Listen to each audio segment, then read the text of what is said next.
Hello मेरो para para मान्छेहरूलाई र यो देख्दै गरेको चाहिँ जुन चाहिँ भिडियो छ नि यो देख्दै गरेको जग्गामा चाहिँ तपाईहरु जाने मौका नगुमाउनु होला। एकदमै दामी छ। अनि यसको जग्गाको नाम भन्नु पर्दाखेरि चाहिँ एक सामसिपो रिजर्भ। यो चाहिँ जानुको लागि एकदमै सजिलो छ। फेरि एक सामसिपो भन्दाखेरि सामसिपोबाट जाने चाहिँ हैन र यो कसरी जाने हो भनेर चाहिँ त्यसको लागि चाहिँ म तपाईहरुलाई एउटा भिडियो बनाएर पोस्ट गर्ने छु हैन। एक दुई दिनमा म पोस्ट गर्छु। जानुको लागि एकदमै सजिलो छ र तपाईहरु पनि जानु होला। हामी त गएर पनि इन्जोय गरेर आयो हैन। यो चाहिँ यो देख्दै गरेको चाहिँ यसरी देख्दाखेरि पुरानो हवेलीहरु डाक बंगलाहरु जस्तो लाग्छ नि, तर यो चाहिँ अन्डरग्राउन्डमा भएको फ्रेश वाटर सप्लाई गर्ने जग्गा हो।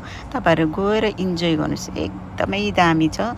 यो पुरानो ऐतिहासिक कुरा हो हैन। गएर बुझ्नुहोस् हैन कसरी बनाएको थियो। त्यो अब पहिला 1904 मा बनाएको रहेछ। कस्तो चाहिँ छ, तपाईहरु पनि गएर इन्जोय गर्नु होला।